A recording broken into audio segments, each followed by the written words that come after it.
Olivier, nous sommes avec un représentant syndical, Denis Jacob du syndicat Alternative Police CFDT. Est-ce qu'après ces mesures, vous appelez vos collègues à cesser le mouvement ? Alors écoutez, c'est pas à moi d'appeler à cesser le mouvement de mes collègues, c'est des mouvements spontanés qui ont eu lieu. Il est clair que la discussion avec les organisations syndicales était importante et primordiale pour apporter des réponses rapides à nos collègues qui ont pris l'initiative de manifester hors cadre syndical. Moi, je dirais juste que les annonces qui ont été faites, elles sont importantes. Ce sont des avancées certaines, on peut pas le nier, l'effort est là. De là à dire que ça va répondre totalement à la colère des policiers, je n'en suis pas convaincu.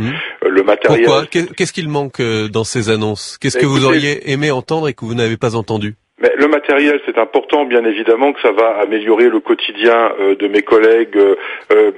Retirer des missions de tâches indues, bien évidemment que ça va les soulager, mais on attendait des réponses en matière pénale, notamment.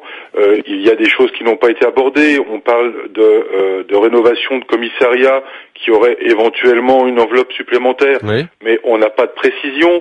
Il faut pas oublier que ce sont beaucoup de commissariats qui sont dans des états lamentables. Une enveloppe spécifique pour la rénovation des commissariats et des casernes de gendarmerie avec des premiers travaux qui débuteront dès le mois de novembre. Mais ça veut tout dire et rien précis. Dire.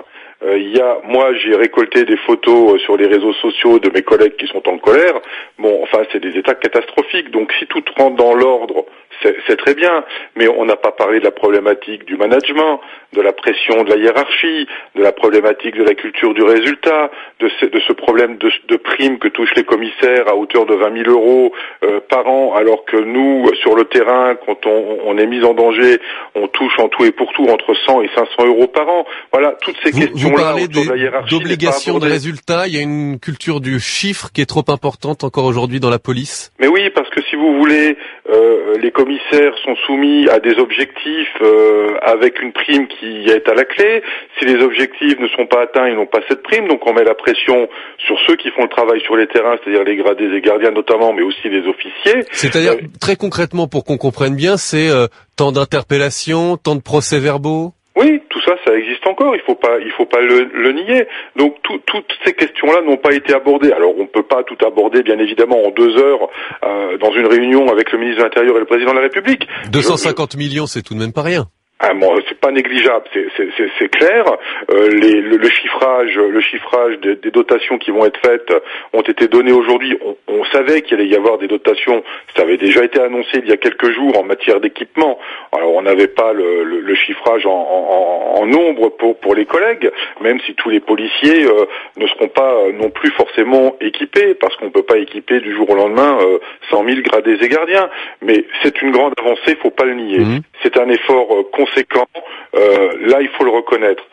Mais il y a des réponses en matière de conditions de travail au sein des commissariats avec la relation hiérarchique qui n'est pas abordée, et je pense qu'il faut ouvrir un grand chantier sur cette question. Là, c'est plus une question à se poser en termes de culture interne à la police, en fait. Oui. Tout à fait. Je pense qu'il faut remettre à plat. Vous savez, on est toujours en train d'imposer les choses aux gradés et gardiens. C'est vrai qu'ils sont là pour exécuter les ordres, mais si on les associait plus à l'élaboration des missions, aux objectifs à atteindre, si on faisait véritablement un management participatif, on n'aurait peut-être pas cette défiance vis-à-vis de la hiérarchie où on a l'impression, excusez-moi du terme, mais qu'ils se goinfrent financièrement sur le dos des gradés et gardiens. Défiance, si je peux me permettre, Denis Jacob, vis-à-vis de la hiérarchie, mais aussi vis-à-vis des syndicats. Quand vous entendez les policiers manifestants demander une rencontre sans les syndicats à François Hollande ou à Bernard Cazeneuve, sans quoi ils continueront de manifester, qu'est-ce que ça vous inspire ?